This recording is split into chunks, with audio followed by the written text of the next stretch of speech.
Wasn't today's reading in the book of Numbers priceless? If it had a subtitle, it would go like this. Chapter 11, in which everybody acts like a toddler who's missed their nap. Really, were you listening to these folks? Testy. You know what they sound like? A blended family on a long car ride with no electronic devices. The people of Israel would be the kids on the trip.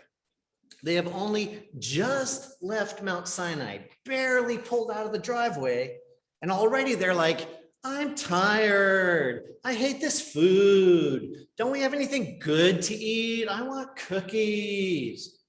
Well, okay, they asked for meat, but work with me, right? And God, the biological parent, says to Moses, honey, would you shut those kids up? They're giving me a headache. And of course, Moses, he's the step parent, right? So Moses is like, hey, why are you dumping the discipline on me? They're your kids.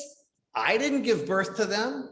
I didn't raise them up out of the land of Egypt and teach them bad manners and then promise them a trip to Canaan world.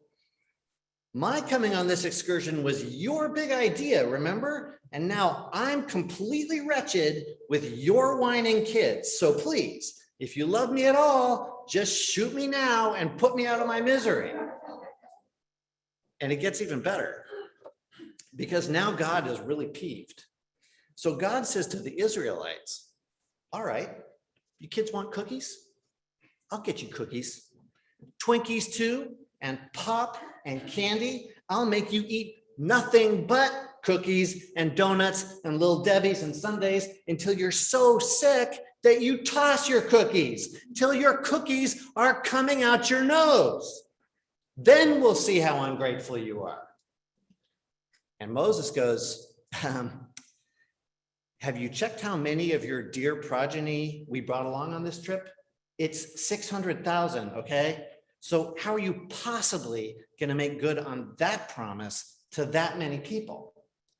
And God says, what, are you questioning me now too? You don't think I can provide for my own family? You want me to prove it? Fine. There's a heaven 11. Pull the pillar of cloud over. I'll buy the place out. See what I mean? Testy. Everybody's snipping and sniping at each other and passing blame around like it's the Delta variant itself. But when you think about this, it makes sense. Because these people are under a lot of stress. They are in the wilderness, literally and figuratively. They are in a time of immense upheaval and transition in which nothing is certain. They don't know who they are or where they're going or how they're going to get there, and they miss the dependable structures of their old life in Egypt, even though they were slaves back then. They miss knowing their place in a stable order of things, and they miss the good, plentiful food that they could eat for nothing, as they say. The fish, the cucumbers, the melons, the leeks, and onions and garlic. They're scared and anxious and really not sure they can trust this God character. And poor Moses, who is saddled with leading them through all this, isn't so sure either. And as you may have noticed, when God's talking to Moses, he doesn't hold much back. I mean, when Moses is talking to God, he doesn't hold much back. I can't read this story today without thinking about our world and how much we are like the Israelites. So much that once seemed dependable is suddenly teetering on the edge of disaster. Democracy, the natural environment, affordable health care, a courteous and functional government, the line between hard facts and paranoid lies, reliable jobs, an upper class whose fortunes are actually tied to everyone else's, our power grid, our social roles, and of course, the church itself. All of this is being swept away as we march into a wilderness whose landscape is unfamiliar, where we don't know what's edible and what's poisonous, and where we are forced to rely on the kindness of God. That's really the crux of it, isn't it? Faith. Nothing tests faith like the wilderness. All our illusions of self-reliance are stripped away, and we see how small and powerless we really are. We can't even exert a facsimile of control over these massive changes. And in the midst of it all, God says to us, do not be afraid. And we say, are you kidding me? And we yell at each other and blame each other and try to push other groups out of the boat because we don't think there are enough resources for us and them, all because we are so scared to trust in God. You know, that's what the Greek biblical word translated as faith and belief actually means. It means to give your heart to trust.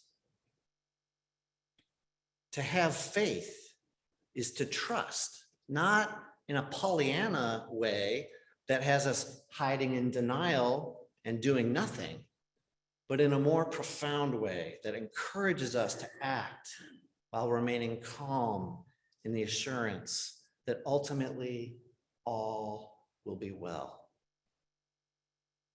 In this scary historical moment of change, I believe we're called to develop this faithful trust within us and to model it and share it with others as political factions slug it out, tempers flare, and fear polarizes our world. God calls us to remain at peace, to keep our wits about us, to insist that the boat is large enough for everybody, to pray, to trust. We need to remember that we are all in this together, and that as the end of our Numbers passage indicates, God's Spirit is spread around to rest on each of us. Even Eldad and Medad received the gift, although they're on the outside, not in the tent, the holy sanctuary, where God gives it out. So each one gets the Spirit, inside and outside of the lines we draw, because we need each other. We need the Spirit that each of us contributes to make us whole. After all, we are not in an easy place. We're out in the wilderness, being challenged and tested and remade into God's people.